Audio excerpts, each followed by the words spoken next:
What's good, y'all? It's a good boy, Blaine the Australian Shepherd here today. I got my little fursuit here at the moment. I mean, I didn't really feel like wearing it this whole time, let's be real. But today, we are joined with two people I'm relatively close with. Jonathan is a fursuit maker, so, you know, fellow furry here. Heath was my roommate last year. He is a normie. He is not a furry. Yes, he was the one who recorded me for the fursuit unboxing. I was the first recording it with myself, and then I said, fuck it, Heath. And then there you were. Yeah. So. What's good, everybody? It's my first time being in a Blaine video, so it's exciting. Yay. Have you ever done any other YouTube stuff? I have not, so this is a first for everything, you know? First YouTube video, so... But you can find me at trashcatcreations_ on Instagram. That's my intro. Okay, great. My introduction goes without introduction. And that is that you are not a furry. Yes. Yeah. And that he's a Wisconsinite. That's all Yes. we have to say. So hopefully we'll be able to get good perspectives both from a furry, myself included, and Heath here. So that's the goal anyways. Now, I feel like there's some that are so obvious, I feel like they're not even worth debating, so we're just going to go ahead and get through those real quick. One thing I'll mention, I guess we'll do this beforehand, is we have a little criteria here. We have 6 different criteria of what makes a furry movie, essentially, or what we might consider to be one. So, first, does it have a big impact on the furry community? 2, do the animals talk and or stand up? 3, if a talking male anthro wolf is featured, it gets an automatic pass. 4, do they get yiffed often? 5, is the story more about the animals or the humans? And 6, does it feel like it was furry bait? Like, were they trying to bait furries here? So that's our little criteria. With that in mind, the ones I feel like are very obvious are Zootopia. Ooh, I think it said like, honey, we made the furry fandom. Is what I put. Also Pokemon. Yeah. It almost pisses me off because we're going to get into this a little bit later, but Digimon was my gateway into the furry fandom, but I remember I straight up had a conversation with somebody yesterday. It was this one with Kino here. What I said to this person was, I'm a pretty big Digimon fan. It's what got me into the fandom, honestly. And then basically just said, never watched Digimon, was definitely a Pokemon fan. I almost felt like that was a bit dismissive, to be honest. So I just said, I'm gonna have to ask you to set up a pension plan. Because I was a little bit salty. So my point with all of that is, it's pretty obvious. And then the bad guys too. I feel like I put that one down too. Yeah, that's pretty obvious. Yes. Yep. Beastars.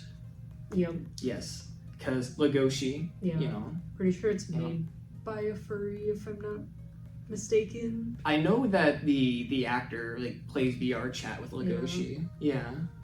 Puss in Boots. Oh yeah. Yep. Yes. Primarily because of Death Wolf. And I mean, like, you know, Puss in Boots, like little talking, you know, walking cat, stands upright. Like that's just a furry. And then Robin Hood. Y'all remember the one with the fox Robin? Yeah. Not even a question. Moving on. Man, classic. So a lot of the older furries definitely gateway for sure. It was like the Zootopia before Zootopia. You know what I mean? Mm-hmm. Then the Lion King, I feel like was an interesting one. The impact that it had on the furry community could be like just carrying its own weight. I heard like so many people, even like YouTubers and everything, just talk about it being their gateway into it. Sure. I know a lot of people, they started drawing, like, just making Lion King fan art, and they just kept doing it, you know, and then they became a furry. So I also put down Sing. You know that movie? Mm-hmm. In particular, the second movie. You know the one with that white wolf? Yeah. And the wolf girl, too. Yeah, I think his name's like Sasha or something like that. Yeah. Like, I think you consider both Sing movies to be considered furry movies. I think just the anaconda scene alone from the first movie is yep. you know. A little bit. Then we got Fantastic Mr. Fox. Y'all heard of that one? Oh, yes. Okay, great. Rock Dog. Oh, I remember that one. Yeah. Haven't seen it, but even though they're not the main character, there are talking male anthro wolves. They are the ones who are kind of like the main nemesis. I don't know if y'all remember that. They're basically trying to burn down their little snow village for no good reason. I think they want to like eat him or something. Yeah. Yes. Either way, I just think the main character Bodhi is really cute. So yeah, that also played a factor into it. Yeah, it was Luke Wilson was the actor for Bodhi, who is the sibling of Owen Wilson, who's obviously famous for doing Lightning McQueen. Yep. Okay. Not that we're going to be debating that. His cars His cars. BNA, or Brand New Animal. Oh, okay. It's this one is kind of like a kitsune, like a little like raccoon one. But then like, as I mentioned, male anthro wolf, it's right there. Not even a question. No. It is definitely a furry movie. And none of that. If I'm being honest, like his appearance, I feel like it's a little furry bait too. Let's be honest Oh yeah. with ourselves. Yeah. This one is a little bit more obscure, but Sheep and Wolves. Sheep and wolves. Judging by the name alone, it does sound furry. Yeah. Yes. So basically, that's what the two main characters look like. Yeah. Definitely. Yeah. And basically, yeah, he's actually the main character too. Okay. So that makes it even better. And basically, they're going against a bunch of sheep side characters. Yeah. And Kung Fu Panda, I feel like it's one you don't really think about, but I feel like it's very obvious. Anthropomorphic animals is literally what the movie's about. And I don't know if you've ever done a little Google search of tigress before. Yeah. But like, you really don't have to scroll far to see some suggestive stuff. I was just gonna say like tigress, that just proves everything to me. Yeah. Tai Lung too, low key. Yeah, I forgot about him. That's the snow leopard. Okay. Then I put down Hell of a Boss because of Luna. Yeah. Luna. Is Luna from Hell Boss or Has Been Hotel? Hell of a Boss. Oh, okay. Yeah. Hell of a Boss. I was gonna say like, Yeah. just because of her alone, like I don't think you can even argue like just the amount of impact that she has had. But like one friend in particular I have, he goes by Arlo. He's an Australian Shepherd from Louisiana. He is a big fan. Then we have Penguins of Madagascar. So the reason why, in particular, is this one character. You remember Classified? Oh yeah. Yeah. show. Oh, him too. Oh. Yeah. Yes. I forgot about him. Talking male anthro wolf. I forgot about Yeah. him. Okay. I got it. Benedict Cumberbatch or whatever. Yes, Benedict Cumberbatch. Oh, he did his voice. Wow. Yeah, I feel like he did it really well too. Oh yeah. We only got 3 more here, but you remember Agretsuko? Oh yep. Goes Yeah. without saying. Yeah, so someone with like the hyena and the cat. Yeah. Bluey. Y'all remember? I'm sure y'all know Bluey. Yeah, Okay, yeah. I know Louis. Like it's weird because obviously it's aimed towards like children, but like they're talking, walking dogs. It's all over the place. The impact is massive. Yeah, definitely. It's one of those rare things where like it can be enjoyed by both kids and adults alike. Because like I feel like they could kind of relate to the parents, right? Mm-hmm. Fritz the cat. Oh yeah. It's the freaky one. Oh, it's this. Yeah, oh, Yeah, it's that one. it's this one. Okay. Yeah. Another thing I just realized as we're recording this is we unintentionally did it from shortest to tallest. Yeah. You see like Jonathan's head and then my head and then Ooh, I'm like I'm like gonna be like out of screen sometimes. yeah, you just stand up too high. You're just gonna have to imagine what my forehead looks like. Yeah. You have to imagine. Gonna have to draw it on. So there we have it. That is all the ones we are not going to debate. So the first movie we have here is 100% Wolf. It's basically about a family of werewolves, and they essentially are there to kind of protect the city of Australia, the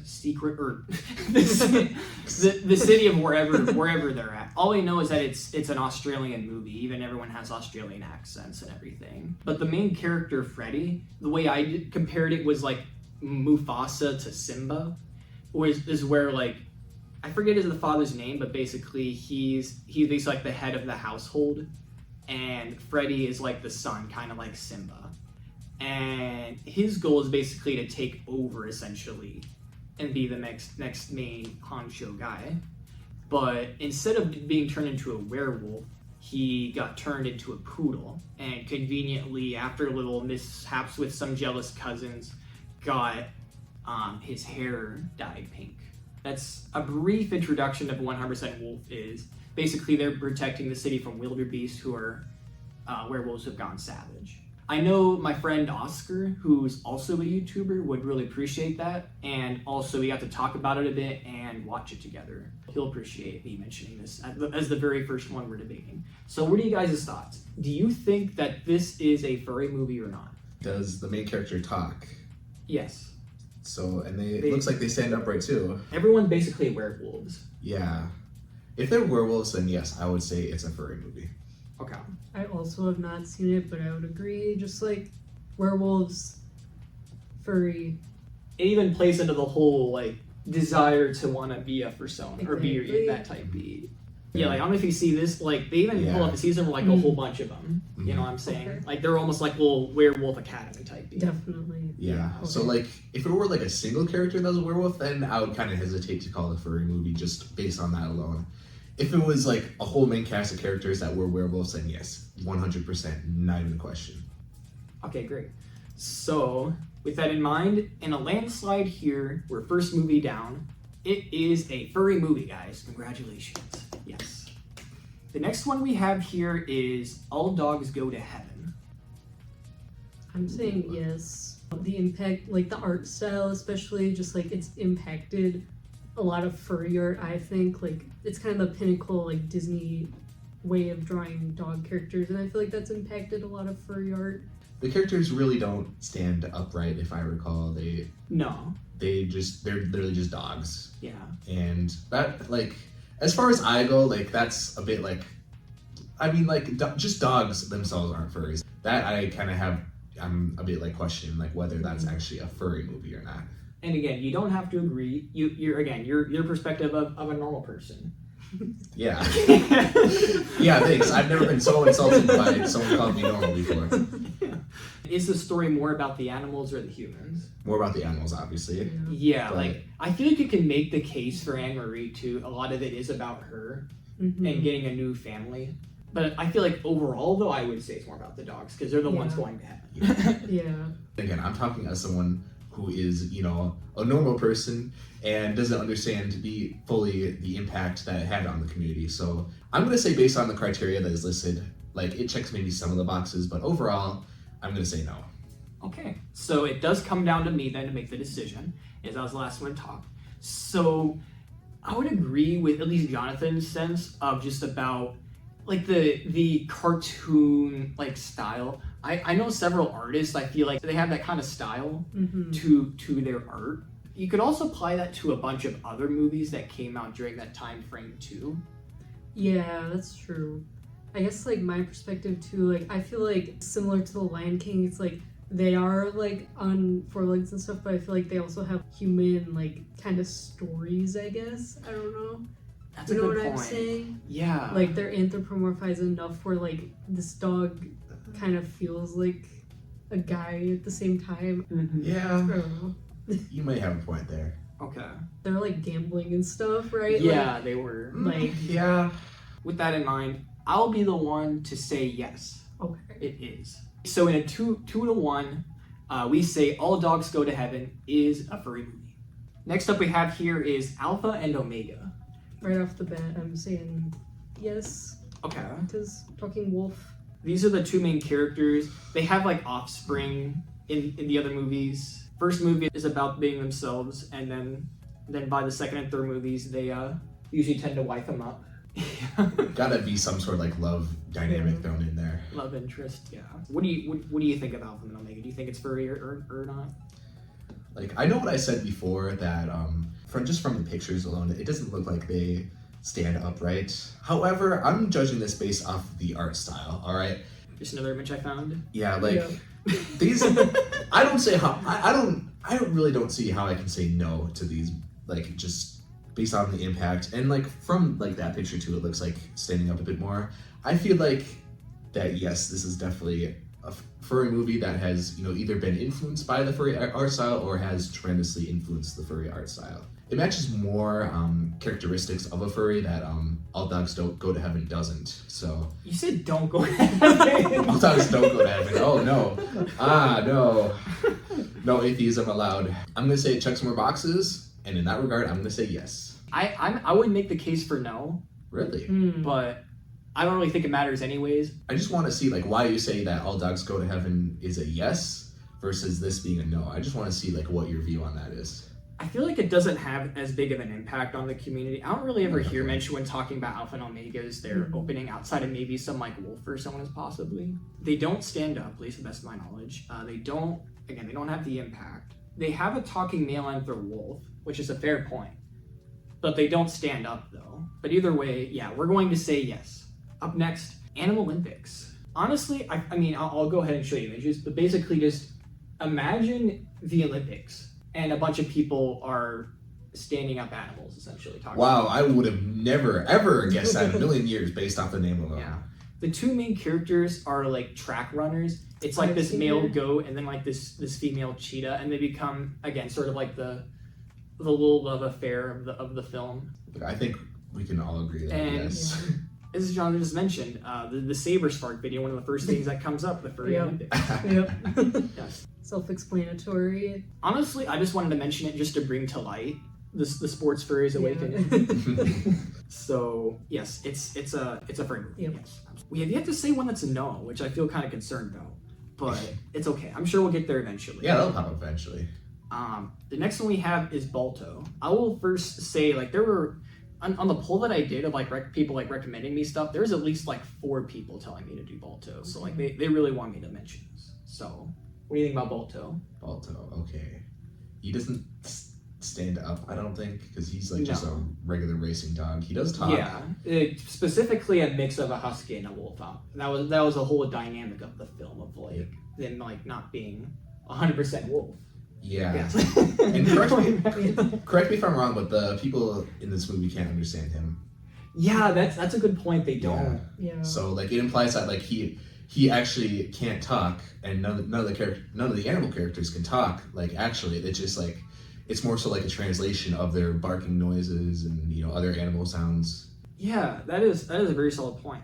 What do you think? What I felt about All Dogs to Go to Heaven, he's more Charlie, like the character. He's more like he feels like a human that's in a dog's body. But Balto, I feel like he's more just like a regular ass dog that happens to like talk in the movie. But also like I kind of I respect that Balto's had like a big impact on the furry community. I feel like a lot of furries growing up definitely like were into that movie. So I feel kind of mixed on it, if it's furry or not. For better or for worse, I would actually have to make the case for yes. Because, again, there was definitely fan art of them too that you can give the benefit of the doubt that there's a lot of Balto and Steel and Jenna fan art. Yeah. I don't know if you've seen that yet. But Yeah. I think you might have shown me. When would I have shown you? I don't like. I just vaguely remember. Like, I don't know why, of all things, like, I have very selective memory. I forget some things, and I remember Balto fan art. Like, I don't know what's going on in there. It's probably hollow. With that in mind, I am going to say yes. But what is your answer? My answer is no. Okay. And what about you? I guess I'll swing towards yes. A lot of furries like Yeah. that too. Okay. All right. These are all gonna end up being The yes. furries. Yeah. Balto is also a yes. The next one here is Bambi. I do believe it's the same case of Balto, to where like they can understand each other but not the humans. Mm-hmm. Yeah. And obviously they don't stand up either. Yeah. Except for the owl, but that's just because how they're built. See, I'm vanilla baby, and I am not a part of the furry community. However, I could see how Bambi does have a very, very large influence on making people become furries. Specifically, I feel like with deers, definitely. Yeah, with deers, more specifically deers. All right, I have some things to say, but I'd like to hear your thoughts first. I could be wrong, but I personally, I don't really know that many furries that like where Bambi was a big impact on them compared to like other like Disney or just animated films.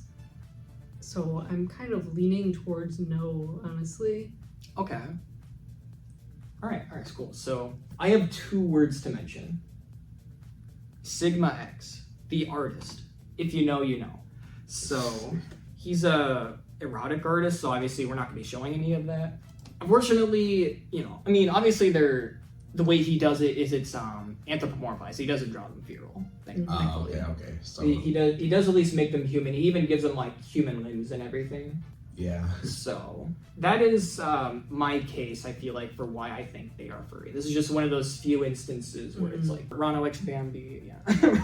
Bambi. So I'm gonna be the tiebreaker, huh?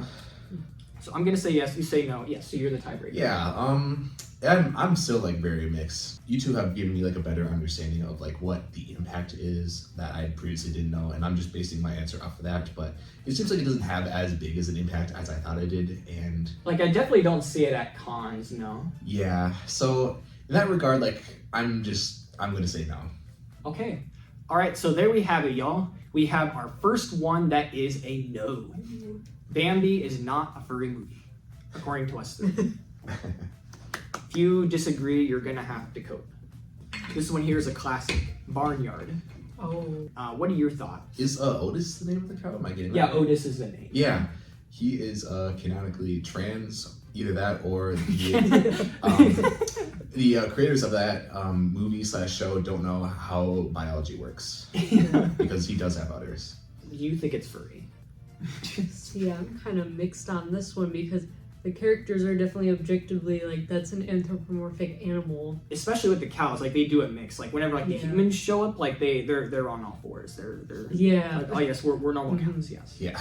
But whenever they're on their own, you see him doing doing this. Yeah. Oh, you're talking. Yeah. Yes. So clearly they can stand up if they want to. The problem is, does the furry community like Barnyard though? So I'm kind of leaning towards no, just because like while they are anthro animals, like I wouldn't consider it a furry movie or furry TV show. I'm going to say yes, not because I think it has the biggest impact per se, but I do feel like whenever I mention the movie to other furries, like, oh yeah, no, I love that movie. Shout out to all the cow furries out there. I'm gonna say yes. Yeah, you know Maisie, right? Yeah. Mm-hmm. Yep. So I'm sure she'll maybe appreciate. I don't know if she's even seen Barnyard, to be honest, but I would. You would think so, right? I hope so. Yeah. Me and Heath say yes. Jonathan says no. So ultimately, yes, we're gonna say Barnyard is a furry movie. So up next we have BoJack Horseman. You know the one with the like the horse and the you often see him on Fox and the golden retriever dog. Yeah. I think based off of that alone, like I'm gonna, I guess, I mean if it's okay, I'll go first.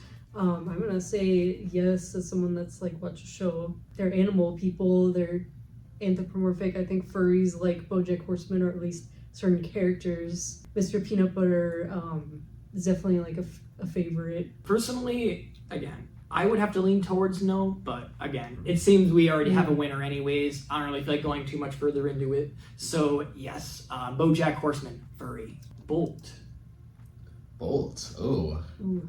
Personally, I just love that they got John Travolta to be the voice actor of a small white talking dog. Yeah. I feel like that's the most random thing ever. And goes from Miley Cyrus Saturday too. Night Live to that. Yeah, Miley Cyrus, I believe, is the girl, whatever her name was. Yeah, like Penny, I believe is her Penny, name. yeah, Penny, that's it, yeah. Yeah. I love Bolt. Honestly, amazing movie. I don't know why it doesn't get the praise that it does. Yeah, I have the video game. The video game is a real pain in the ass. Ooh. Is that for the GameCube? I actually had it on the PS3. Oh, a PS3. Yeah. Okay. So what do you guys' thoughts? Do you think it's furry? What do you think?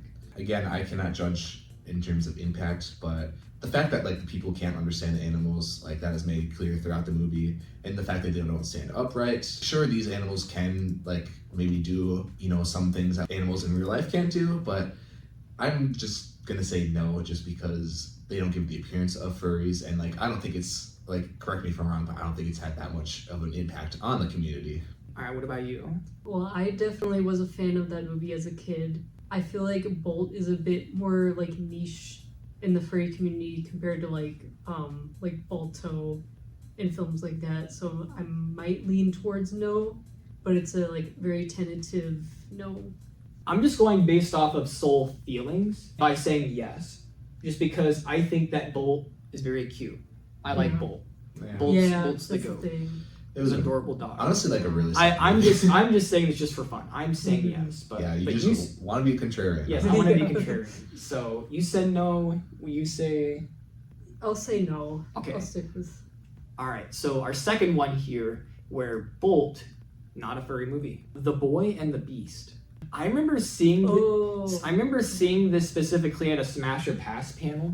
Oh, okay. So, because that was the thing at Aquatifer, and they specifically mentioned the main like bear character here. They said Smash because apparently the people there had a massive crush on him or something. Okay. So, if I'm being completely honest, I haven't seen the anime, but we're just going off this. So, since there are more furry characters in the movie, it seems, then I feel like that's a resounding yes on my part.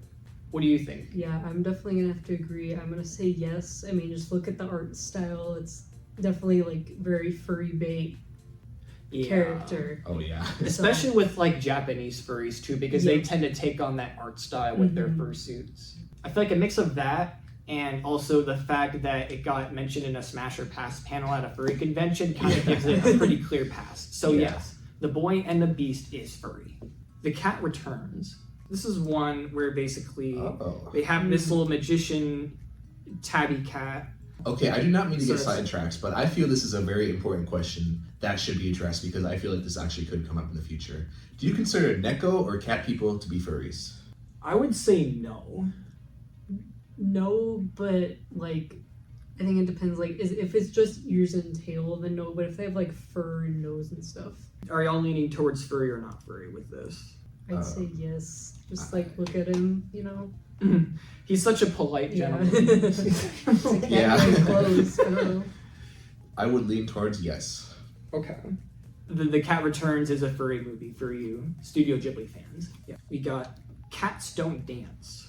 Not gonna lie, I think the main characters are kind of cute. Yeah. They're a little adorable. So yeah, they do stand up. They do talk, I would assume, where there's not gonna be much of a plot. By the looks of it, it definitely is more about the animals than it is the humans. It's kind of a bad light that like two furries have not seen it. Yeah, we're gonna have to do a watch day, I guess, and just watch all the ones we haven't seen.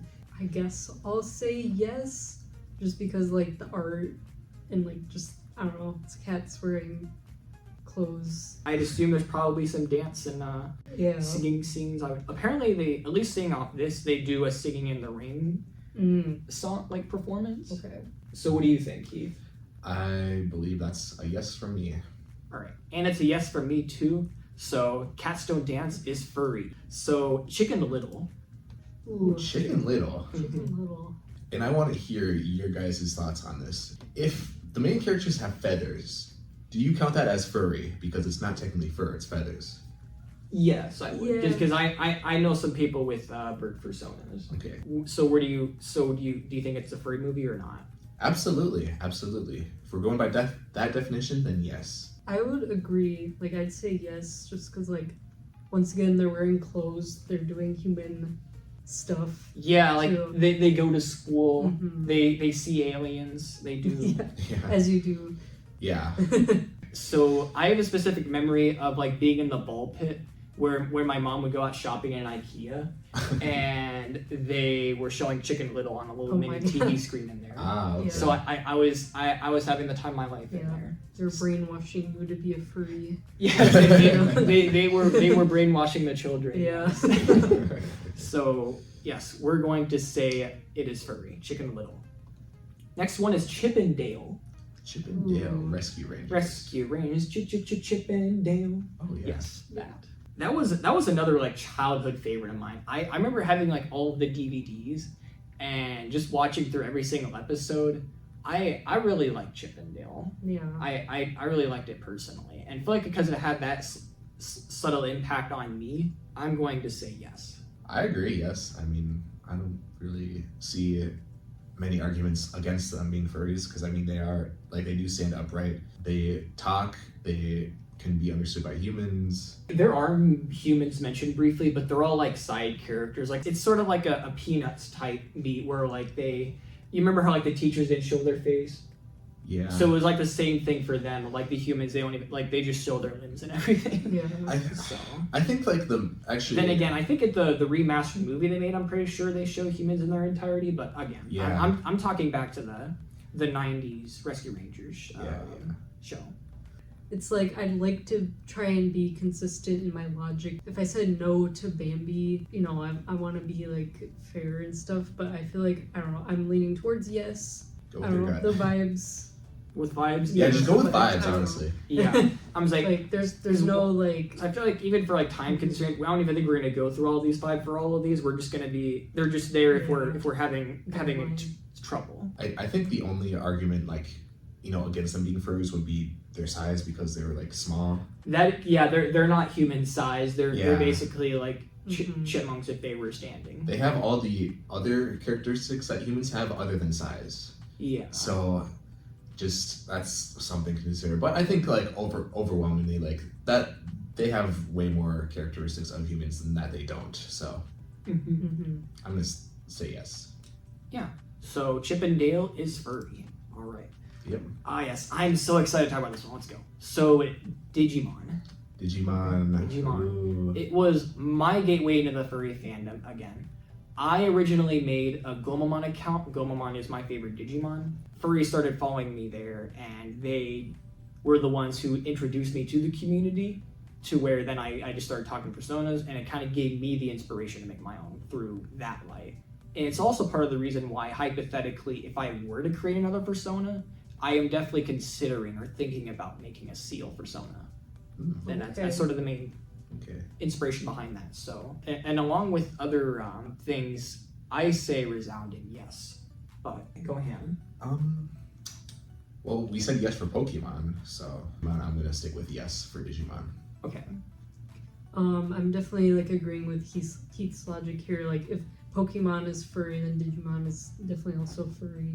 The one big case, though, it has even over Pokemon, is that you can actually understand what the Digimon are saying. The Digimon speak English, so in that sense, they're kind of humanized in that regard. It's even more furry. Yeah. Yeah, think about it. It's even more furry than Pokemon. One thing against it is, I feel like it's almost just as much about the humans as it is about the Digimon themselves, because a lot of it is about the sort of main human characters and like the struggles and adversity they go through and their sort of goal or mission to save the world from chaos and the real world. Yeah. So that's the only thing I feel like could be against it. Outside of that, it checks all the boxes in my opinion. Just the impact, you know, furries like it clearly. So yeah, Twin does too. Yeah, like just impact alone can like carry the whole show. Yes, so Digimon is furry. So yes, hopefully I have some Digimon fans watching. Next up is Dog City. Again, basically, it's like a detective thing, like a little mystery type from the 90s. And basically, they go out and do, apparently made by Jim Henson too. Oh, really? Yeah. Huh, fun fact. Yeah, Muppets guy. Yeah, this looks 2D animated though. Yeah, it is, because that's what they did then, yeah. And basically, it's like a furry dog detective. I'm going yes, furry. Me too. Me 3. All right. All right. Quick discussion. It's furry. Dog City. Y'all better go watch it because we haven't. Yeah. Up next, Fox and the Hound. Ooh, okay. Kind of similar vibes in my opinion to Bambi. Have you seen Fox and the Hound? Yes, I have. Okay, I would hope you have. Yeah, I just like if you did, like you didn't have a childhood. Either that or you're Gen Alpha. I'm not Gen Alpha. That's the worst thing you could ever say to me is not that I'm Gen Alpha. I think I'm gonna stick with what I said for Bambi and All Dogs Go to Heaven, and I'm gonna say no. I think I'd agree with no, like, even though I really like this movie, but you know, like the characters act like animals. The one thing I feel like Bambi had going for it was because again, Sigma X. Yeah. Which I mentioned earlier. Yeah.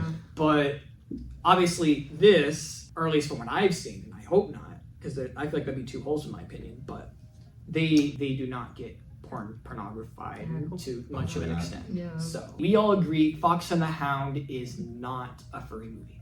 Up next, we have the Goofy movie. Ooh, okay. You know, the one with Max and Goofy. Yeah. You can also include the second movie in with this as well. Yeah. One thing that always kind of upset me, even as a kid, was like they don't have tails. The only thing is they kind of have like a dog type face. Well, let's think. Again, it's another one I grew up with, and now I'm here. I have this. Oh, also, sorry, I don't want to interrupt your thought process, but think of Goofy's love interest from the first movie.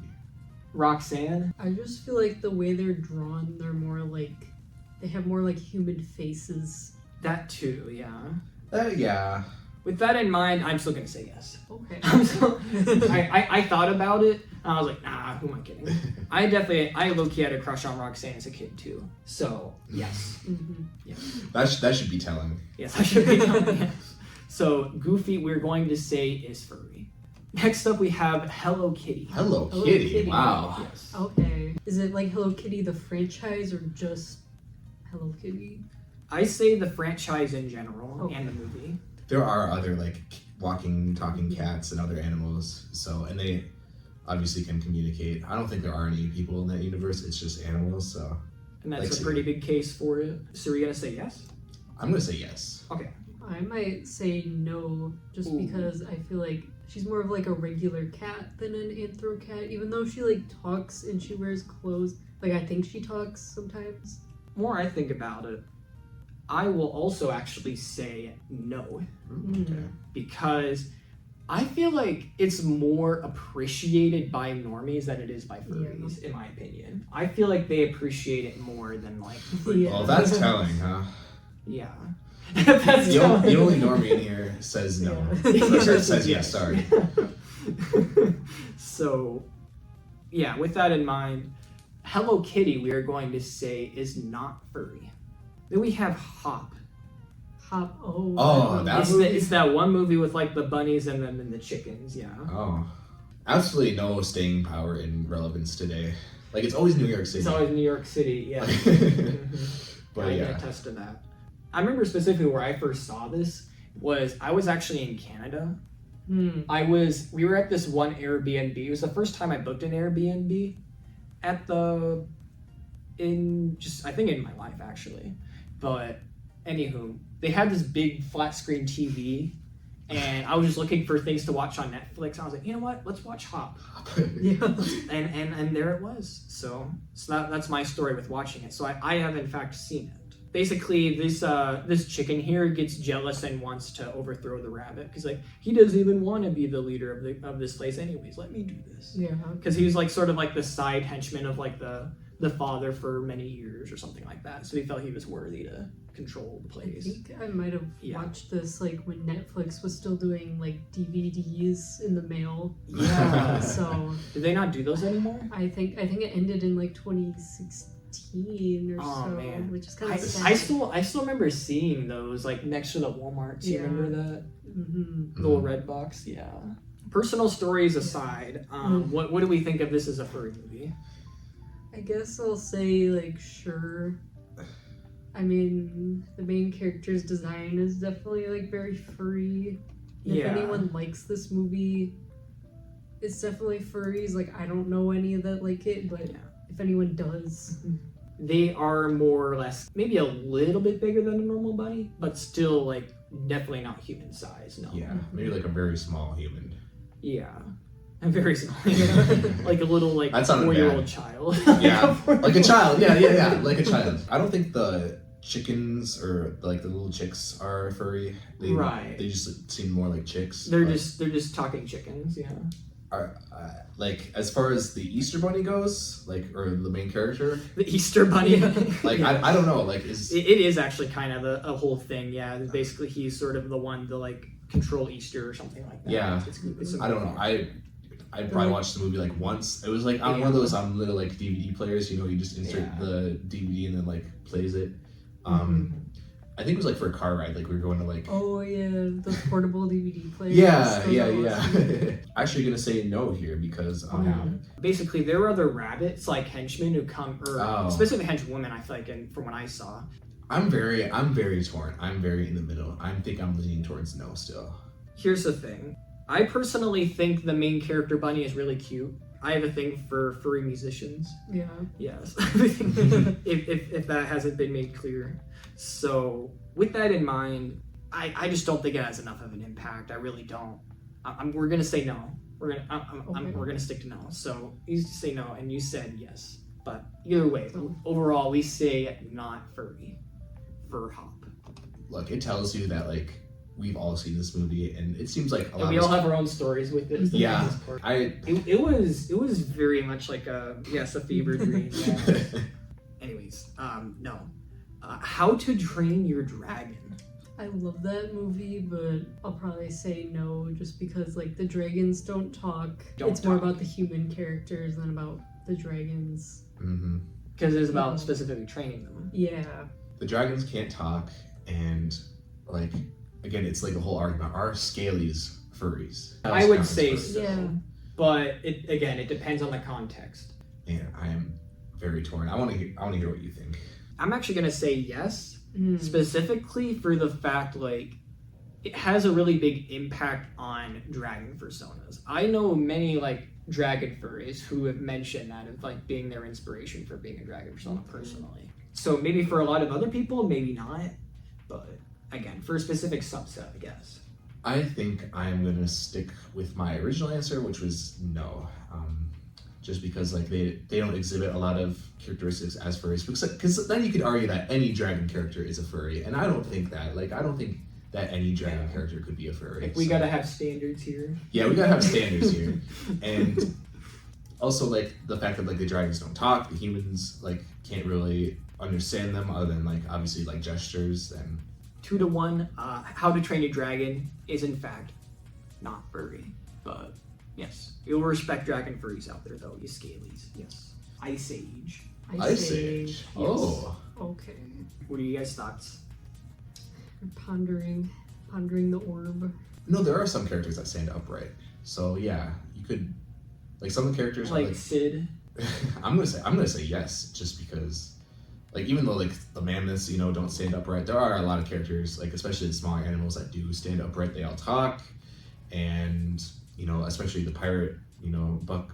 Yeah, I feel like that alone, like, considers this to be furry. I think I'd lean towards yes, and I feel like characters like had Diego? I feel like he's had an impact, especially on like the cat furries. Like, yeah, I will definitely mention. I've seen a lot of Diego fan art. Yeah. Oh yeah. Yeah. Yeah. With that in mind, I don't feel like there's enough human traits for me to actually feel like they might be. I am going to say no for this, just for fun, even though y'all both already said yes. So either way, Ice Age is, yes, it is a furry movie. And the next one under I is Isle of Dogs. I thought you said I love dogs. No. That's what I thought you said. No, Isle of Dogs, yeah. Let's see. So it's got Edward Norton in it, and I really like him, so. Is it furry though? I do believe like they're sort of postured like normal dogs. Is the boy able to understand them? That's what I was gonna ask. Do you know? I've seen it. I don't think so. No. The whole theme is like the dogs have like a disease or something, so they send all the dogs to like live on this island alone. Getting along, the humans learn to get along with the dogs again and stuff like that. It's basically. Okay. But the dogs talk to each other. It just seems the dogs are more not anthropomorphic and dog-like. In that regard, I'm gonna say no. It's not a furry movie. I will also, as much as I love dogs, I'm sure you guys know that. Mm-hmm. I will also say no. So yeah, Isle of Dogs, we're going to say at least is not a furry movie. I don't think I fully said yes or no yet, but I'm also saying no. Okay. Like, but, yeah, I don't think it's had a big impact on the furry community specifically. No. Like, I think it's impacted the animation community, but not furries specifically. This next one I almost laugh at even putting in here. Some the Leopard on Instagram was the one who sent me this. I don't know why, but she told me to do it, and that is John Wick. John Wick? John Wick. Yes, John Wick. Okay. Is it because like his dog gets killed in the first movie, or? Maybe. I don't know. What in what world is John Wick a furry? I'm sorry, but like what? I mean, I know you love John Wick. Yeah, I remember you watching the movie whenever I went to your house. Oh yeah. I've seen all 4. But is it a furry movie? Like, are we even gonna like give it the light of day? I'm going ahead and say no. Yeah, like I mean, I'm sorry, but like it's not. no. It's not. What argument could you actually make for it to be a furry movie. That one furry put it inside my suggested ones. Yeah. That's about all it has going for it. There's a scene with a bunch of Belgian Malinois, which is a dog breed, fighting. But then they're like actual dogs. They're not furries. They're just normal dogs that can fight. So like, that's like the only argument I could see someone making. And even then, like, no. Shout out to my social studies teacher in 7th grade. His name was John Wick. Oh, that's cool. The next one here we have is Lilo and Stitch. Oh, this one's interesting. So they're not really, like, they're definitely more unconventional in the fact that they're aliens. I'm sure there's alien furries out there. There are, yeah. I've seen them. It's gotta be. But they're pretty obscure. Yeah. And they have fur. I would say, also in terms of impact, or like who it's more about, I would say it's pretty like 50-50 between Stitch and Lilo, if I'm being honest. Yeah. Pretty even. And again, you're also talking about the aliens that are trying to hunt Stitch. Like, are they furries? Are those aliens furries? I'm sorry, I gotta say no, because I don't think aliens are considered furries. And I'm sorry if there's anyone out there that is a hot take. Like, but I'm here for it. Then you could basically consider any alien movie to be a furry movie. And like, nah, I mean, we're not going that far. I'm sorry. I'm going to say yes. Specifically because I have a Stitch bandana that I actually wear with my fursuit head, and I've gotten photos with it. Okay. Again, I feel like Stitch has a pretty big impact on the furry community just in terms of aesthetics and vibes. I see a lot of merch from them at cons for sure. I would say yes personally, because as we mentioned, impact carries a lot of the weight. Yep. I'm still kind of leaning towards no, but also like I personally, I know you said you've seen a lot of impact. I personally haven't seen that as much, but I feel like Stitch, like he's cute and like some furries do like Stitch, but I don't know if his impact is as much as like other Disney characters. Okay, all right, so we have 2 no's here. Well, I say yes. So ultimately, Lilo and Stitch, I don't know if it's a hot take for YouTube or not, but Lilo and Stitch is not a furry movie.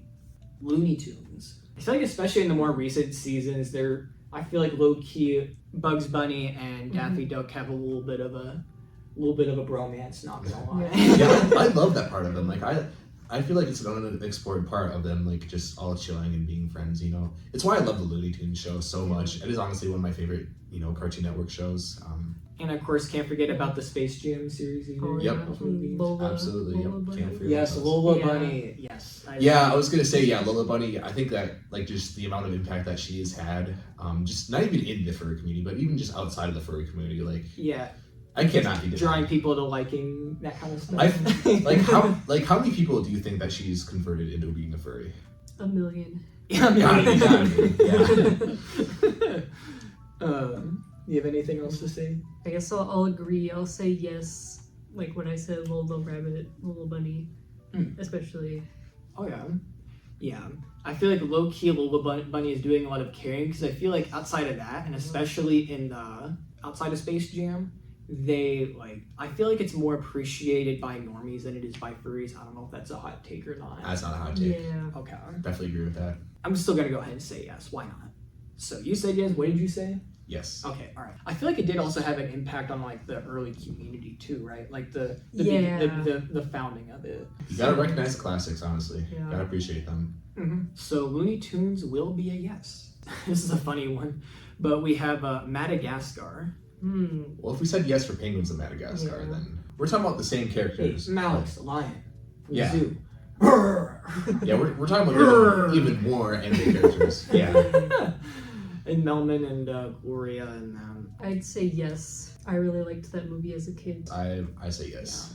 that. Oh, I forgot about the tiger from the 3rd movie too. Yeah, the one where he like tries to fit through the really small hole. One where it's like that big and he just goes. They don't have enough human traits about in them. Just if I were playing devil's advocate here, either way, we are going to say that Madagascar is a furry movie. We have, I don't know if you saw it or not on my computer, but My Little Pony. Oh. MLP. Okay. Oh boy. Whoa. Wow. This one actually might be very, very divisive. Are we talking about Equestria Girls, or are we talking about just regular, like My Little Pony, Friendship is Magic? I would say probably lean towards Friendship is Magic. Okay, so... You can also take the Equestria Girls into consideration, but that's probably more what it's about than Friendship is Magic. Because Equestria Girls, yes, I don't see how that isn't furry. If we're not factoring equestrian girls and like just the regular ponies like on all fours, that's really hard to say. Sure, they can do human things, like if they grab stuff, but I am so divided on this. Like, I really don't know what. You don't know what to say.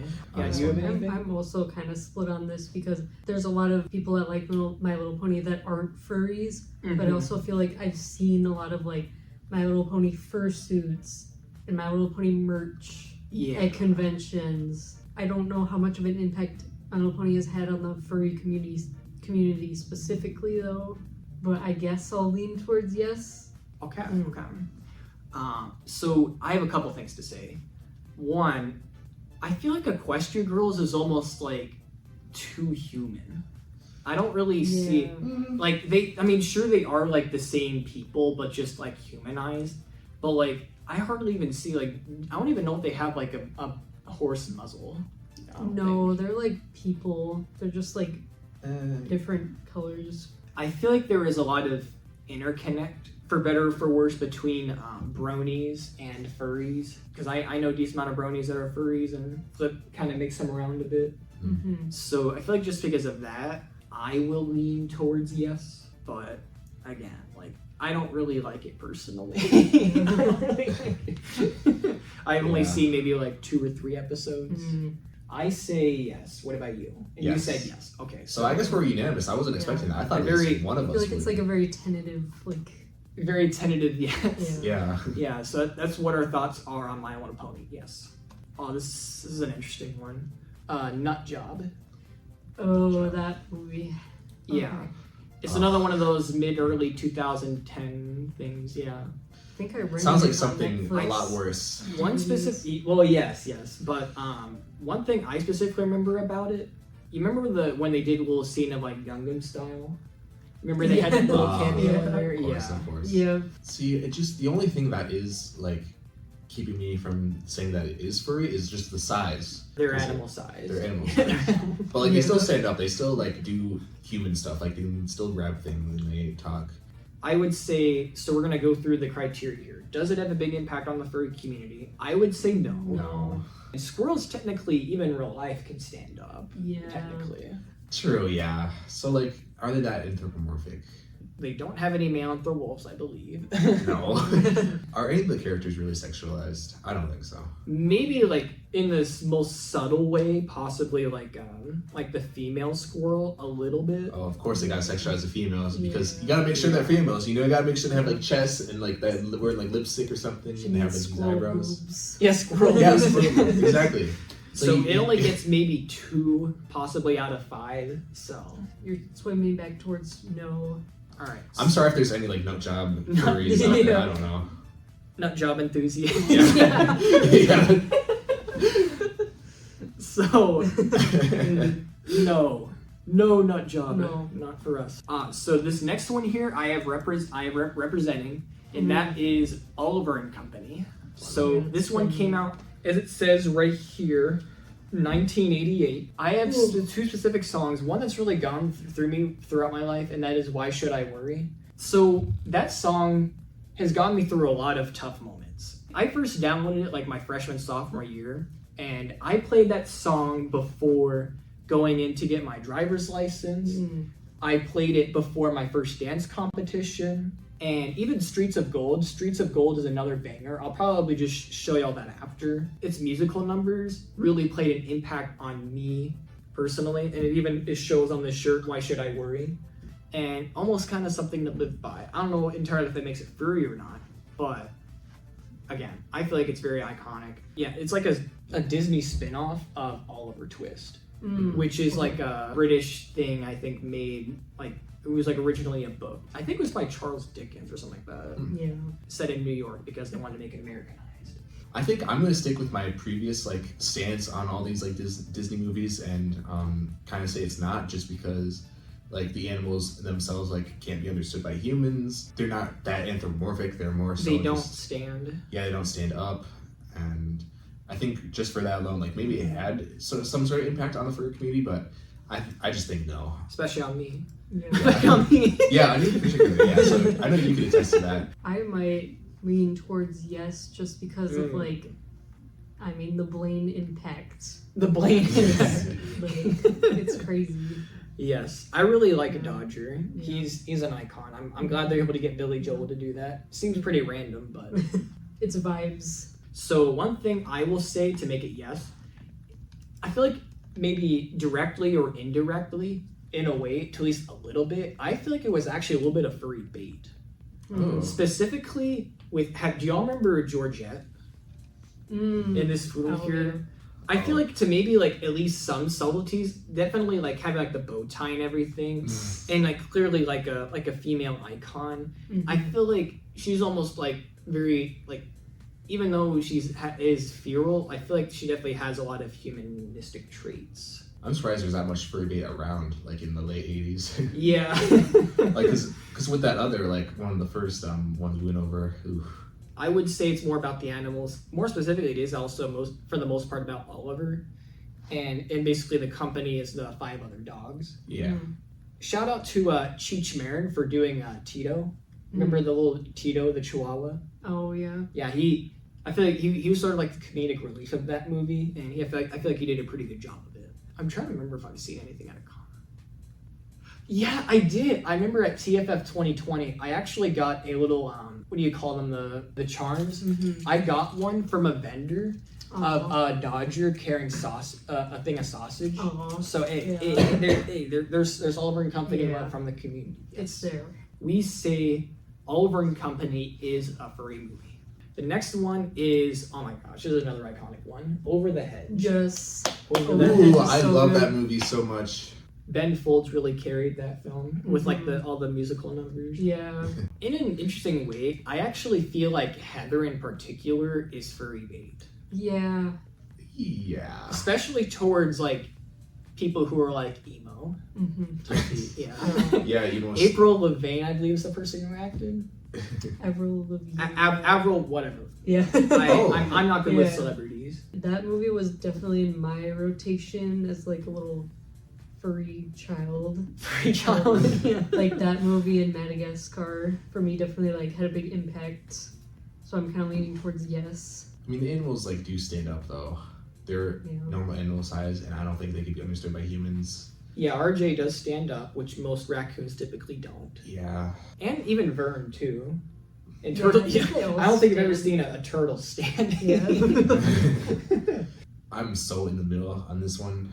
Yeah, you're a centrist. I'm a centrist, yes, Yeah. when it comes to deciding if Over Their Hedge is a furry movie or not. Well, I don't know if this helps at all, but I will also say yes. The impact it had on Jonathan's rotation and my rotation even. I even have a few of the songs from the soundtrack played in my phone. Oh yeah. I have a Rock in the Suburbs. Yeah, That's Rock in the a- Suburbs. Yeah, that's the name of it. The song came out on 9/11. Really? Yes, it did. It Okay. came out September 11th, 2009. Interesting. I wish I was making this shit up, but yes. Yeah, we can't go a YouTube video without Yeah, mentioning it. no. Yeah. I feel like we can't go one hangout. Either way, if you're in the middle, but we both say yes. I'm 2-0 and a tie. We're what? I'm gonna say no because Okay. like they don't wear clothes, and also They I don't don't. think they like, even though they talk, they just can't they can't be understood by humans, and they don't Right. express enough like humanistic characteristics. I'm gonna say no. I'm gonna be the devil's advocate here, which Yep. I respect. Ultimately, though, we're gonna say yes. So up next, this one's a very debatable one. Open season. Oh. Yes. If I say Over the Hedge is a furry movie, then I guess I should be fair and say Open Season is probably. Weirdly enough, I didn't see it until I think my junior year of high school, I believe. If we said yes for Madagascar, I think we have to say yes to Open Season because it's basically the same premise. Sorry, I feel like the elephant in the room has to be mentioned, and that is, I definitely think that there is a little gay love affair between Boog and Eddie. Yeah. I I can definitely see it. I don't know if you've seen it, but the amount of innuendos where it's just deer butt, you know what Yeah. I mean? In showing his butt. To me, furries are pretty gay. They're indoctrinating. They're indoctrinating views into the gays. Yeah. Well, wasn't there a female deer character, and she had a big butt or something? Of course, Yeah, and I mean they did also end up marrying. you gotta know because, she's female. We can't we could have little indirect innuendos, but we can't ultimately have, because you know it was still 2006, so we couldn't get away with that. No. Hell, even nowadays you're not gonna we can't get it. We can't get away with interspecies gayness. No. Yeah. Sadly. Either way, with that aside, I say yes. We all actually say yes to this one. Cool. So yeah, open season is furry. Congratulations. This one I love. I didn't really find out about it, but now it's something I enjoy a lot personally. That being Parappa the Rapper. Okay. This is a video game one that also did get turned into a TV series. It was a little 30-episode quick gig. It started off as a game that came out in 1996. And basically the main character, I think, is like a beagle or something like that. Oh, it's this. Oh, It's that, the one I've with the seen orange. it. Oh, yeah. I slammed my penis on the car door. In the car door. You slammed Slam your your penis penis in the car door. So that's basically his whole gig is he basically just tries to mimic what the other people are singing, because apparently that's talent these days. There's another iconic moment that kind of forgot about, and that is the driving test scene with the moose. Yeah. It's like, all right, we're here, just sitting in the car. I want you to show me if you can get far. Step on the gas. Step on the gas. Do you remember that? Yeah, I think so, yeah. Honestly. I remember seeing that specifically, like going even back in like the Vine days. I remember seeing that used. Yes, so it's timeless classic in my opinion. And I personally have a subtle crush on Parappa too, if I'm being completely honest. Yeah, he's an adorable doggo. And I even have a Parappa the Rapper sticker on my backpack. And the funniest thing is, I didn't even know who it was whenever I got it Furry Migration 2023. And I thought, oh man, this dog looks really cute. Yeah. I'm gonna get it. And then I showed my backpack to somebody. Oh, is that Parappa the Rapper? And then I was like, wait, what's Parappa the Rapper? So I just straight up got it without even knowing what it was. Yeah. With that in mind, you can almost give it the trait that it's furry bait. The furries like Parappa. Yes. He's popular. Yeah, Absolutely. Really? The only one case I feel like you could make against it, and that I kind of don't really like, they don't have tails. Did I show you the one where we got a reveal of Parappa's feet? What? Yeah, there was like one frame of like an episode where basically he was like surfing, so basically he was barefoot. Okay. So basically my point from that is that they're like human feet. Yeah. They don't have little paw pads. Okay.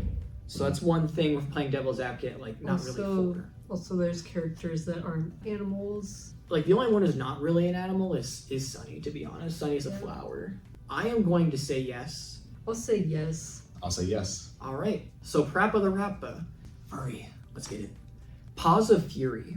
A little synopsis about that is basically this one dog goes into this world of cats, and he's sort of seen as like an outcast. For some forsaken reason, he has to be like a protector of the village, even though he's not a big person with the community.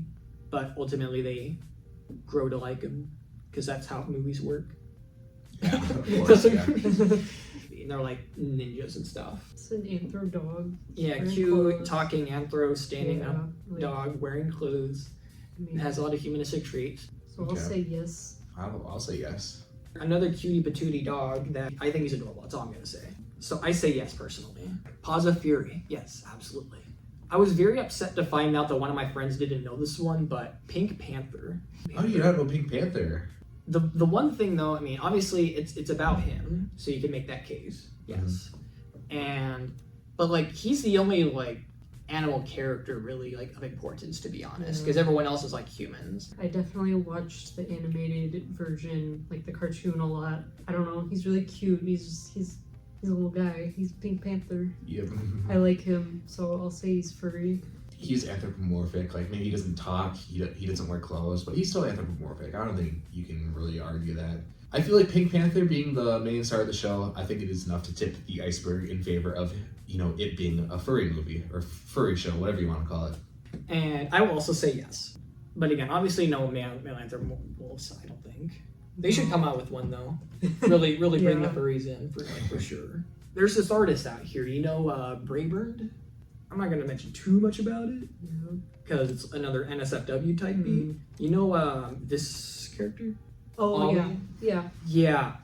he does a lot of art with Pink Panther. Okay. So we can make the case that Pink Panther does get yiffed, so it does have that does have that factor. There's a little bit in there. Me personally, I don't really like it, but it exists. Yeah. It exists. Does it feel like furry bait to you? I'm just curious. Does it feel like furry? What do you think? I don't think so personally, just because like he's more on the vibe of like Bugs Bunny kind of proportions and stuff like that. I feel like Pink Panther does have some sort of unspoken like male appeal, like just like some sort of like masculine, like just it draws your attention towards him. He has like this sort of like aura to him, and this sort of like riz that like I could definitely see like some people being like attracted to him. Yeah, that's what I'm gonna say.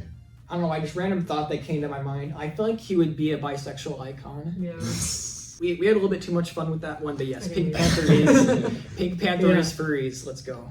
Next one is Princess Mononoke. This one I haven't seen, but it was again another one that got recommended to me. All right, we're gonna pull back up the Instagram DMs because this is another one from Sunda Leopard. Yeah, yeah, she was clutch. She came with like 3 different suggestions. It was great. I peeked at the trailer and her saying, "We got to get the humans out of here." That's a rather interesting choice of words, and she is kind of definitely furry adjacent. She herself is a human, but also has like kind of like a Naruto type beat, where like kind of controlled by the 9 like tails, a shadow kind of. And she is like kind of like has some sort of possession in that sort of sense. If she's like spiritually connected to the wolf, then I could see it being furry, just because like that's her persona. That's her persona. I'm actually gonna say no. Just because like it just seems like that wolf character. Just based on my limited knowledge, I'm gonna say no. I feel like just off that little quote in the trailer alone, again, I just think that was an incredibly interesting choice of words. Yeah. Clearly, she doesn't like humans. Clearly, I feel like she wants to be animal to at least some spiritual level. And I think almost for that, at least sort of like the connectivity in that regard, I would have to say yes. So congratulations, Princess Mononoke is a furry movie. Yes. Rango. Okay. Rango. Johnny Depp. I mean, it's one for the scalies. It's one for the scalies. So, I think the character design, like, that's furry to me. Yeah, if we are considering scalies to be furries, then yeah. I am actually going to say no, even though it doesn't matter too much at this point. It just sort of feels like a lizardized Wild West anime movie. I don't know what else to say. We say Rango is in fact a furry movie. And the next one here is Ratchet and Clank. Another like video game that got made into like an actual like... And got made into a series. Yeah, a series. There was a movie too, I think.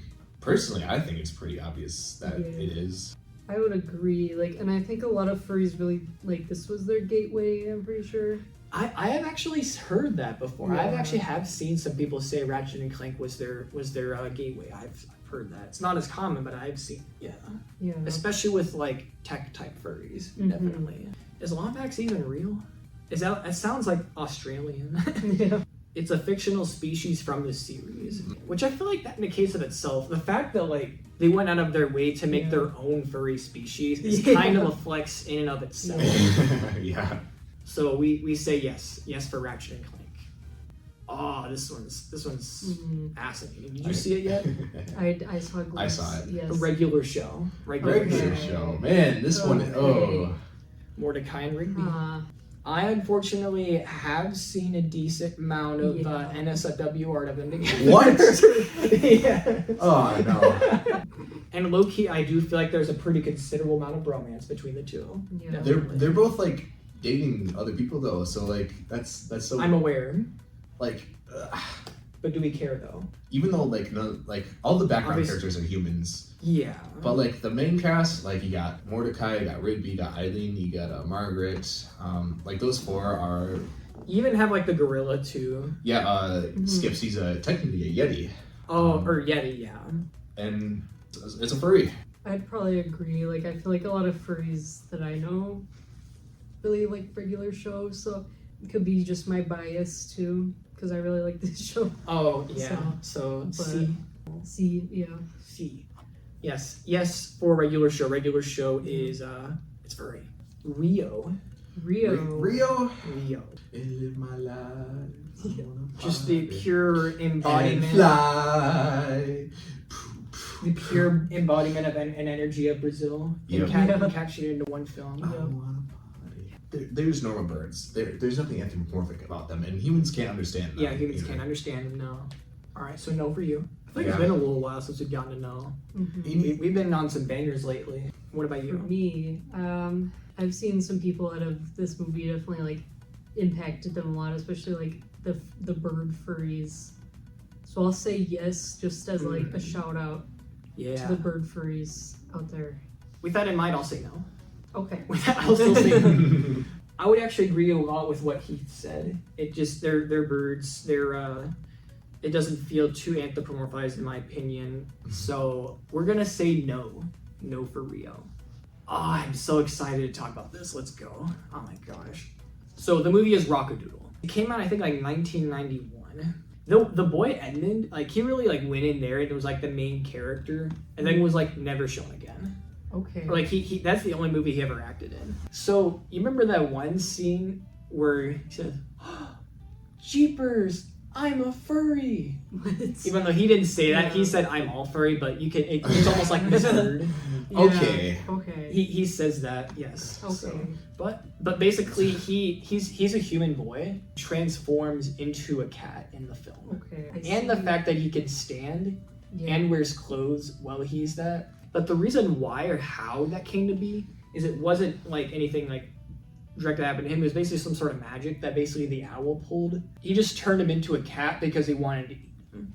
Okay. Yeah, he wanted to eat Edmund.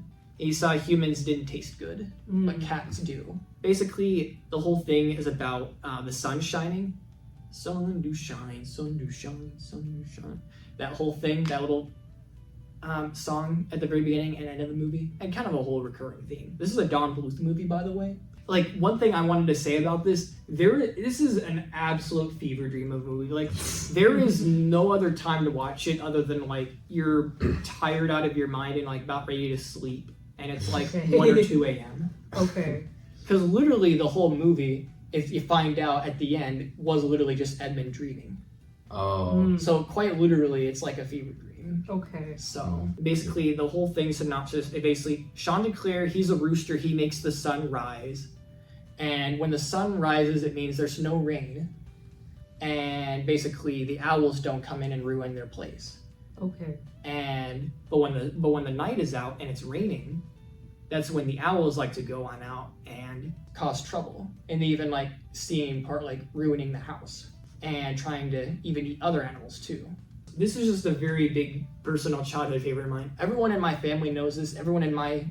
All my siblings grew up with this movie, and we can all tell you about it as like a joke. And another fun fact I want to mention about this movie is the duck in the movie. I don't even remember his name, to be honest. He is the same voice actor as the kid with the yellow shirt who knows a lot about trains in Polar Express. Okay. Oh. Yeah, you know that one kid with the glasses in Polar Express? I know exactly who you're talking about. Yes, that's about what his voice sounds like. Okay, gotcha. He's a little insufferable, not gonna lie. Yeah, now I can imagine it. Do y'all think it's furry or not? Yes. Yeah, I'd say so. I mean, like, based on your descriptions. You cannot tell me that she's not furry. I mean, look at that. Yeah. Holy shit. Yep. Yeah, look how sexualized Definitely. she is. Yeah. And humans do get mentioned, basically, but it's just like Edmund's mom. Like in the fever dream that he's in, the little dream he's in, no humans are mentioned. Which I feel like is almost another way to like paint an image of your mind. It's sort of reinforcing that image in a way of like how everyone in there, like Edmund, he just thinks of being in a world of animals because that's probably what he watched a lot of personally. Yep. So in a way, you can almost say it's like influencing in that regard as well from the youth. I had a lot to say on that. Yeah. Oh, for hope, sure. Hope y'all didn't mind. Yeah. I'm sure the very few people who watch this movie will appreciate it. Yeah, shout out to the Rockadoodle. Shout out to the Rockadoodle fan base. All right, y'all are still kicking.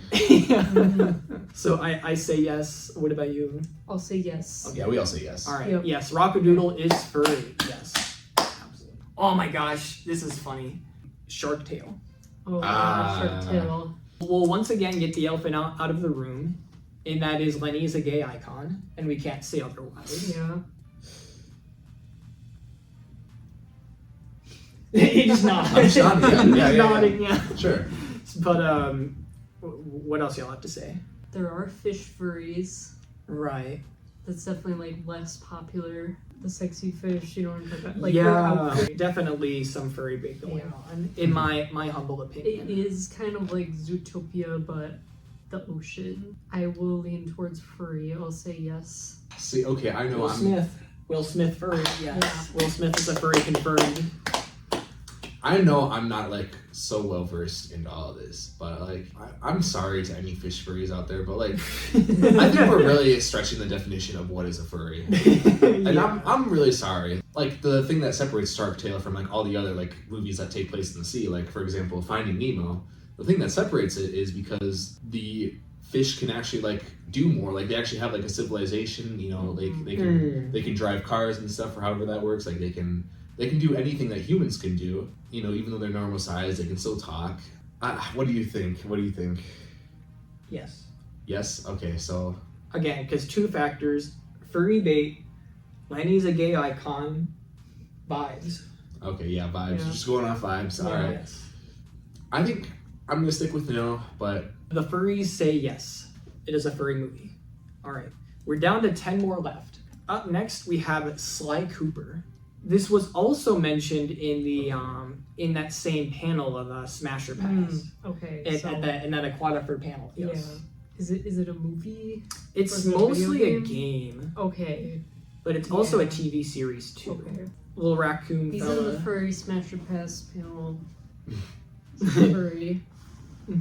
I don't think we have to spend too much time on this. I have seen some art. Yeah. I've definitely been. We'll leave it at that. Yeah. Thumbs up. Yes. Definitely furry movie. Sola Torobo. This is more specifically a game thing. This is another one that got mentioned by my good friend. He had a persona whose name was Mav or Maverick, something like that. He recommended me this, and basically, Sola Torobo is a DS series. It's like made like foxes. Yep. Very anime vibes. Yeah, That's Red the furry. Hunter. You say furry? Yeah. No question. No question. Yeah. I think this is one of those where we don't have to spend too much time on it. Down too much time. All right, Sola Torobo. Not a whole lot of people know about it, but we're gonna give it a furry. Yes. Never heard of it until today. Yeah. I know. Thanks for the suggestion. Right. Oh, this one's okay. All right, we're gonna need our bathroom break. I'm sorry. I gotta piss. Yeah. Sonic the Hedgehog. Furries love them. I know. I just know there's a lot of stuff with Tails, with Sonic, with Amy. Specifically, a lot of people like to make like fetish art of like Sonic's feet. Why? It pisses me off, but it's a thing that people do. Okay, I mean, to each their own, I guess. People can do what they want with their artistic talents, but I think some are better than others, personally. I guess they're furries, like, honestly. Maybe the design itself I wouldn't consider as much as furry, but just like... As I remember one YouTuber subscribed to them, like, spaghetti legs. Yeah. Yes. But like, just based on purely the impact that Sonic has had, like, I'd categorize it as furry. Yeah, I would agree to my extent. I want to give a quick little shout out to a friend I remember from elementary school. His name was Nick. Holy shit. He was the biggest Sonic fan I've ever met in my entire life. Like, he had like a backpack going on. Ooh. He drew like Sonic characters in his free time. He mentioned the movies during recess and even in class. Like, I wonder if he's a furry now. I don't know. I just think it's funny. Do you think he's a furry or no? Do you think Nick turned into one? I wouldn't be surprised. It's a gateway for sure. The gateway. Like, I think as a kid, like looking up Sonic fan art, that's like kind of a gateway. Then you just come across furry art. So I guess Nick from Zellers Elementary, if you happen to be watching this video, you gotta let us know what happened. Yeah. But for Sonic itself, are we leaning towards furry or not? Yes. I'll say yeah. I'm gonna say no. Really? Okay. No, I'm just kidding. I'll say yes. Oh, okay. Oh man, I took the bait. You took the bait. Hey, it's the first time I've done it, so All right, so Sonic is a furry movie. You remember the Spirit movie? Oh, yep. The one with that one horse? Yes. Oh, the horse. Yeah. With the eyebrows. Are we talking about just the horse though? Like, are there any other furry characters? There's other horses. Oh yeah, that's right. That's right. I was thinking a different movie. Yeah, so the horses. Do they talk or no? They. I don't remember. Ooh, They don't talk to people.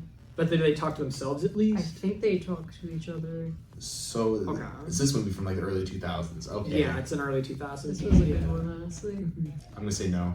Like I get they can talk, but humans can't understand them, and they're just horses. There's nothing that anthropomorphic about them. And I know a lot of, I'm sure there's like a lot of overlap between like furry lovers and horse lovers. I just don't think it's enough of itself to put it in the furry category.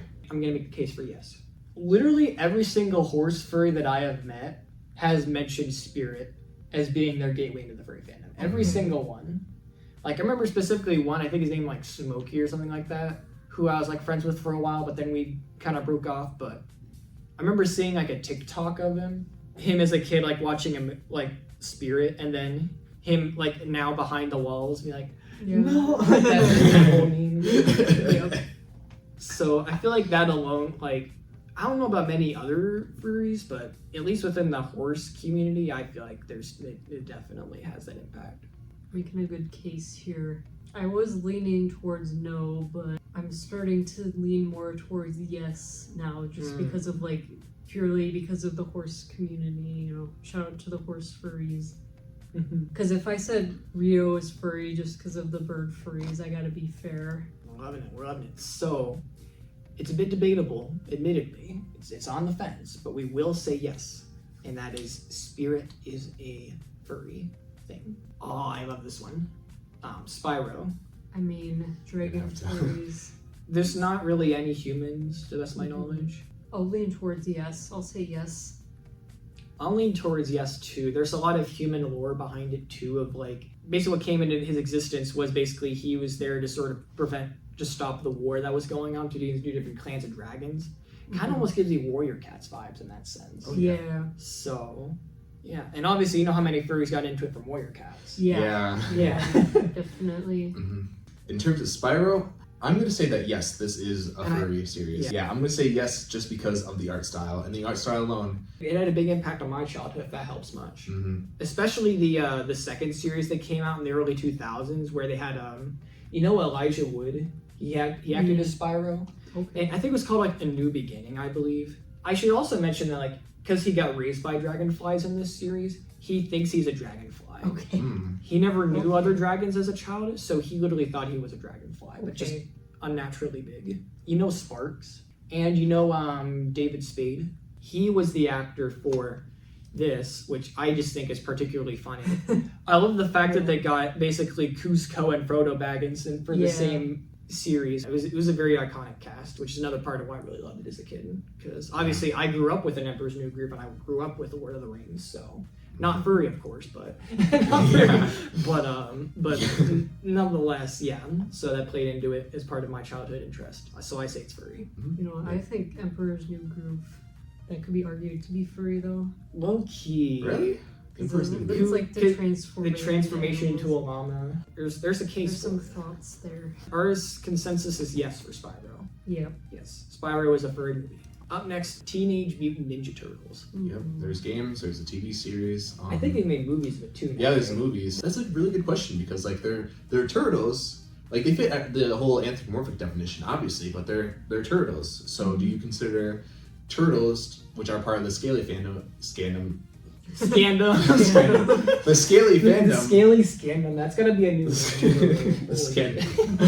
Okay, so do you consider the Scaly fandom to be part of the furry fandom? And I said yes, we've already established that. So yes, I would consider Teenage Mutant Ninja Turtles to be furry. What about you? I mean, I'll say yes, they're anthropomorphic turtles. There's also like the rat character. What's his name?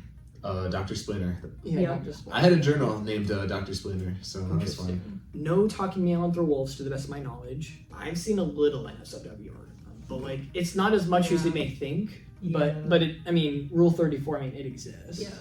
It's definitely more about the animals for sure. And furry bait, I would actually say no. Yeah. Okay. But they do have humanistic traits though, and like I feel like they kind of almost make you kind of relate with having like just being really big fans of pizza, that type deal. I'm still gonna say yes nonetheless. Yeah, they talk and stand up. And it focuses more on the animals. They do have, we're giving it the benefit of the doubt for 4, so that's another thing. Oh yeah. And sure. it is definitely more about the animals.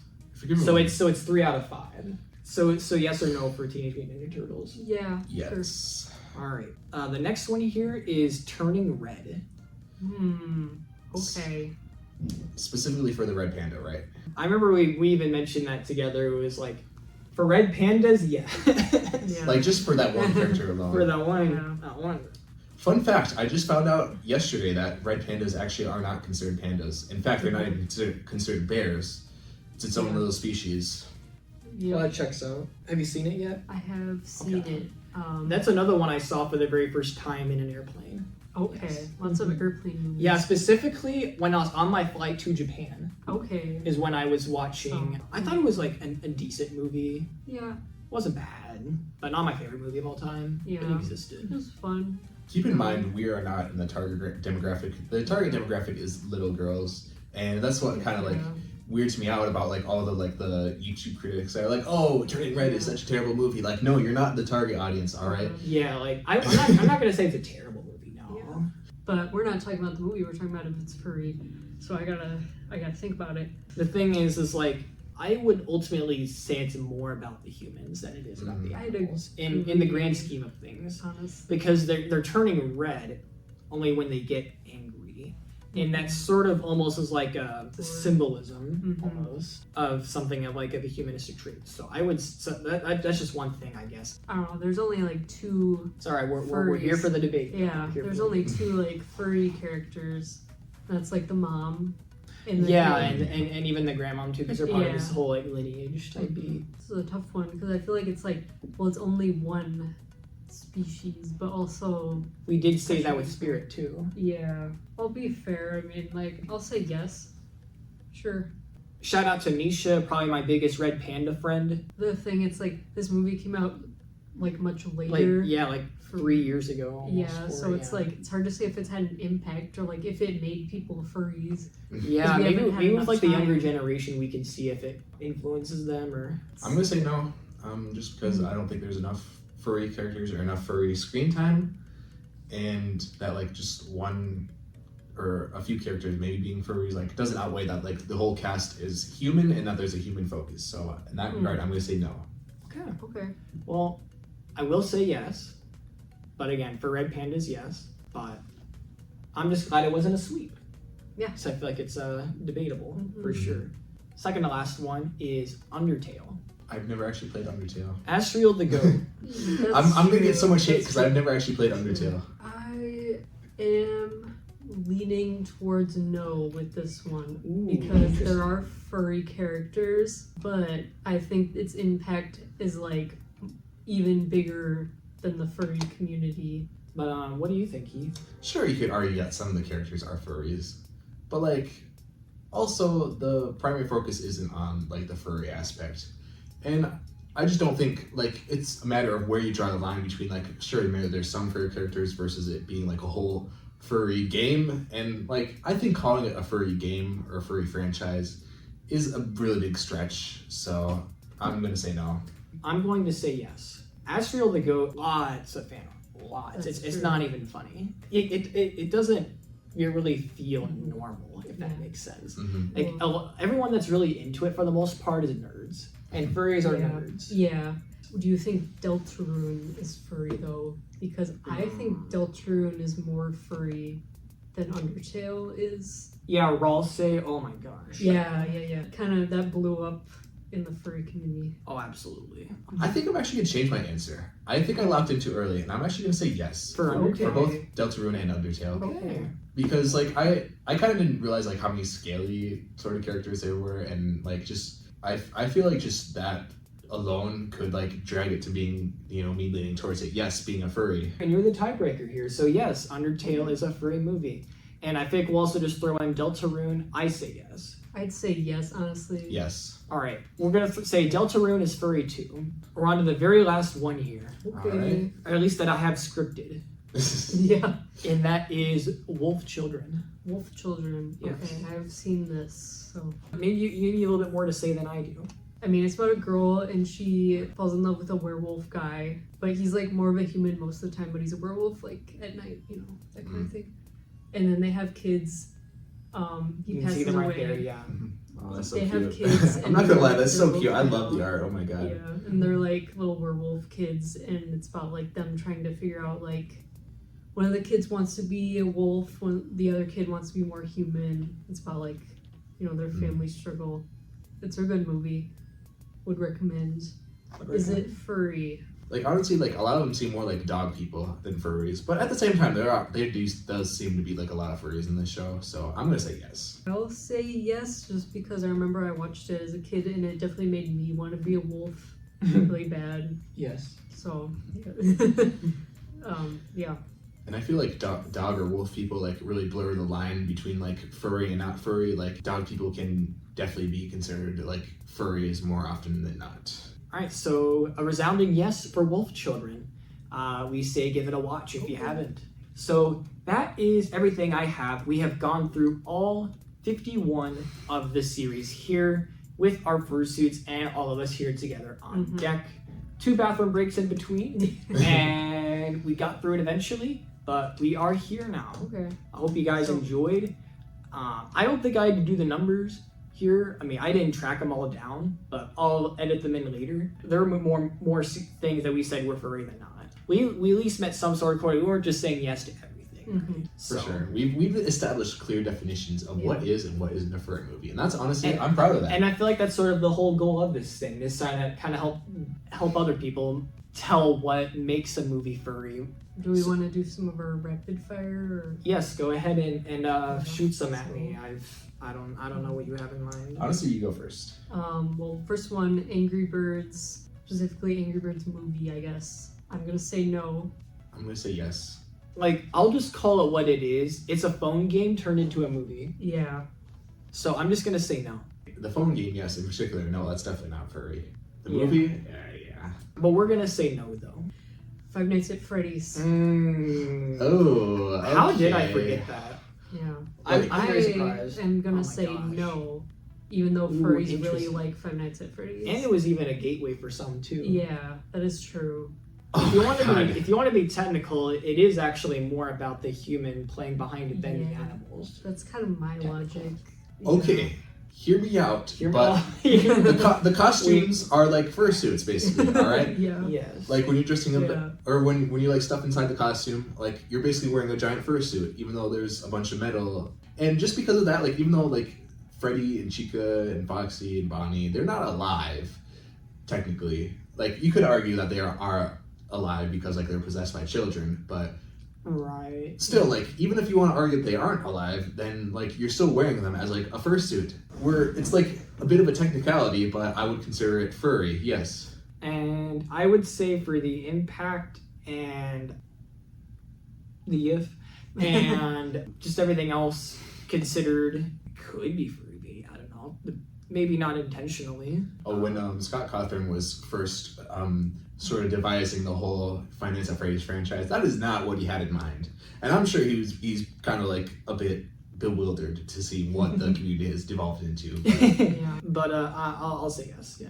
So it's 2-1. But yeah, it is. We're gonna say yes for Five Nights at Freddy's. I just have one, and that is, drumroll please, The Amazing World of Gumball.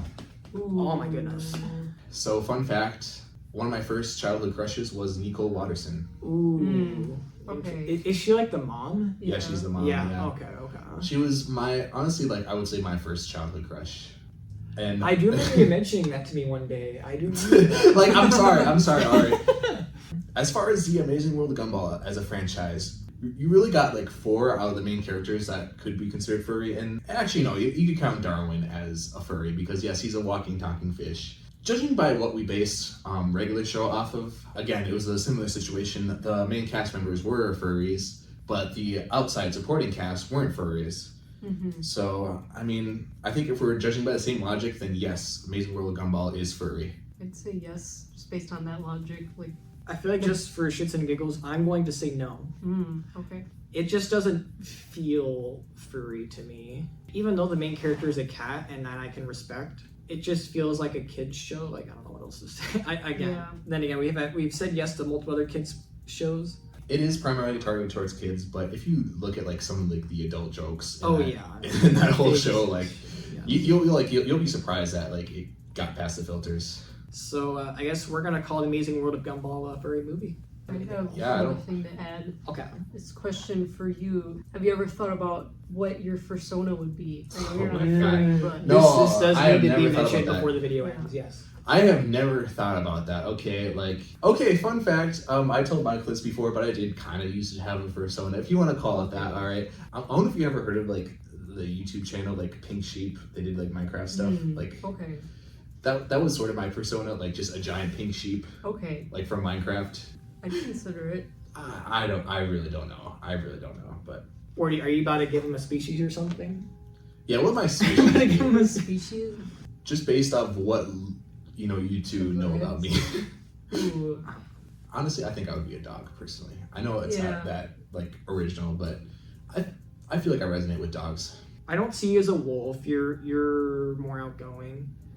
You don't seem like a fox. You're not sly. Oh, thanks. No. I know. I don't know, I could see like a Saint Bernard or something. Like honestly, I know it's crazy, but I think a Catahoula. Those dogs are like big, but they're also like gentle and like very caring. Yeah. Okay. All right. So we have something going here. Okay. We'll get you your ref sheet in a couple weeks. Now y'all are gonna drive me to the next furry con. Yes, you got dragged to an anime con. Now you're coming to, I don't know, MFF or something. Okay. Yeah, like I generally wouldn't mind just like going and seeing what it's about, seeing if I'd like it or not. Because like I honestly had a good time at Anime Milwaukee. Yeah. Like that was really cool. Even as someone, again, like I'm not huge into anime, and I was like dragged along by a friend, but even I really enjoyed it. And people there were awesome. Like just attending shattered my perception that a lot of people have of like people who love anime.